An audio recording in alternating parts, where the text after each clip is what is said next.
I'm Dave from boyinaband.com, and welcome to the final day of my 7-day song on Psytrance.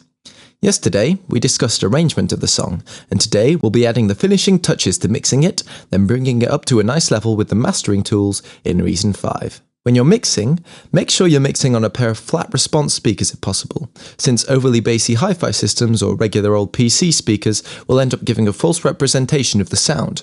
Then make sure you test out your mix on a few systems. In headphones, on the car stereo, in your secret underground lair, just to see if the track is nice wherever you hear it. You don't want to have a good mix in your car, then a bad sounding mix while you're plotting your rise to global power, do you? Now the beat and the bass here are, as per usual, generally loudest, but make sure they aren't in the red. See, I've got this beat just poking into the yellow there. I'm keeping it quite low in the yellow, so I have some room to do some playing with the frequencies up here in the master later on. The leads, since they're higher pitched, don't need quite as much volume to stay audible in the mix, and the pads should be quite comfortable lower in the mix, the glassy pad especially, as you can see here. Since we really focused on a small band of frequencies for that synth, if it's too high it'll swamp the mix entirely, hence why it's got nice and low, like any woman Lil Jon ever seemed to meet. Now the effects are best adjusted in the Kong instance from whence they came, since each one will obviously want to be a different volume in the mix. So we've got different levels here, different hits.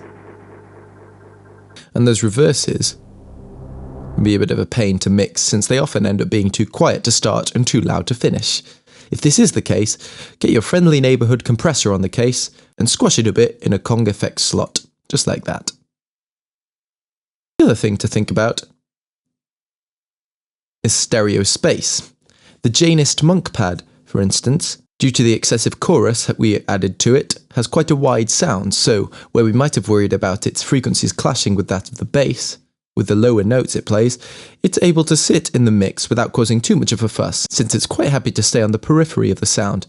Incidentally, on a completely irrelevant note, Periphery are an awesome band, and you should check them out. So, that's the mix. The best thing to do is to give it a few days after you've mixed it, come back and mix it again with a fresh set of ears.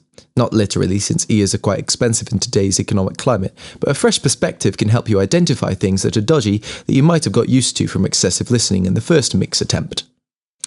Then it's time for mastering. So I'm going to go for this dance preset to start with, since it has pretty much everything we need for the groundwork. It's got a compressor knob for squashing, bass and treble boosting, for fine-tuning the frequencies, and a maximizer for overall volume control.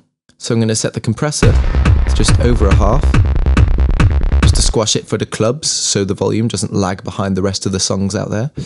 The bass, I'm going to just leave it where it is, since that happens to be a nice sweet spot for the kick sample. And the treble, I'm just going to bring up,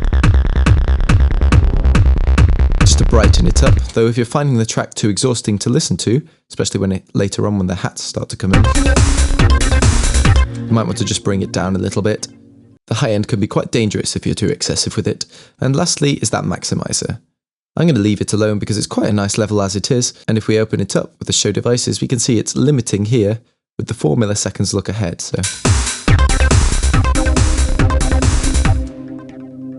and that just makes sure there's no clipping.